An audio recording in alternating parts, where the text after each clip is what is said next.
Hello，我係 Jessie。你而家收聽緊嘅係 Cantonese Podcast，一個會同大家分享日常生活話題嘅節目。今集我想同大家談一個好貼近生活嘅主題：耐性。究竟咩係耐性？我哋點解需要耐性？又有邊啲時刻特別需要耐性呢？有時喺生活入面，我哋需要等。又或者需要慢慢去完成一啲事情，希望你會享受今集內容。一如以往，好開心可以喺度同大家傾偈，而我今日嘅狀態都唔錯，好放鬆，仲拎住一杯咖啡，所以感覺生活都幾美好。其實知道你哋鍾意呢個 podcast 真係令我好開心，希望你哋覺得內容對你有幫助，而我都會繼續努力令呢個節目越做越好。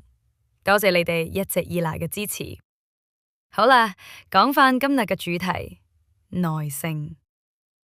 其實耐性簡單嚟講就係等嘅能力，但唔單止係等，而係喺等嘅過程入面，仍然可以保持冷靜，唔會因為等待而感到憤躁或者唔耐煩。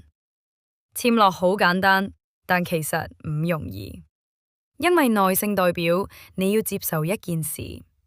有啲事情係需要時間，而且有時仲會比你預期中花更長時間。喺日常生活入面，其實我哋經常都會遇到需要耐性嘅情況。例如你去超市買齊一個星期嘅食物之後，去到收銀處準備付款，但發現前面排咗好長條隊。呢個時候你就需要耐心等候。又或者你牽車嘅時候遇到西叉，拖路完全唔喐，呢啲情況都好考驗你嘅耐性。再例如，你去見一份你好想得到嘅工作，面試過程好順利，你覺得自己表現唔錯，經驗同能力都符合要求，但最後對方只係話會稍後通知你結果，但係幾時呢？你唔知道，等嘅過程真係好煎熬。你可能會不停 check 電話，睇下有冇 miss call 或者 email 通知。呢個時候你更加需要耐性。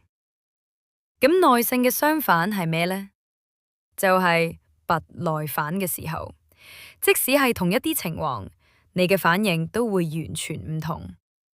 你可能會變得憤躁，容易發脾氣，甚至會有少少憤怒。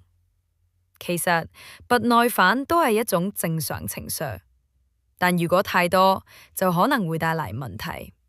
例如，當你心急嘅時候，你可能會做嘢做得快咗，但質素未必會好。好似你做一個 project， 如果你趕住完成，隨便做完，嗰個可能會比預期差。所以耐性其實好重要，因為佢可以幫助我哋面對生活入面嘅起起落落。有啲事情其實唔係我哋可以控制，我哋冇辦法影響結果，只可以接受。而呢啲時候就更加需要耐性，對事情有耐性，對人有耐性，甚至對自己有耐性，都可以令我哋更加理解自己同身邊嘅人，亦都更容易感到開心。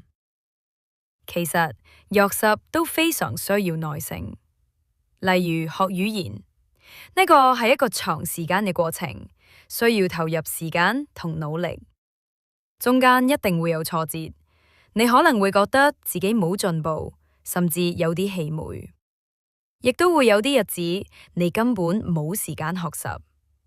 但係呢啲都係正常，重要嘅係俾自己多一啲耐性。最後，我想留一個句子俾大家：It's a marathon, not a sprint。意思係呢個唔係一場短跑，而係一場馬拉松。所有值得做嘅事情都需要時間，慢慢嚟都冇問題。好啦，今集都到呢度。多謝你收聽 Cantonese Podcast， 希望今集可以帶俾你一啲啟發。祝你有美好嘅一日。我哋下集再見。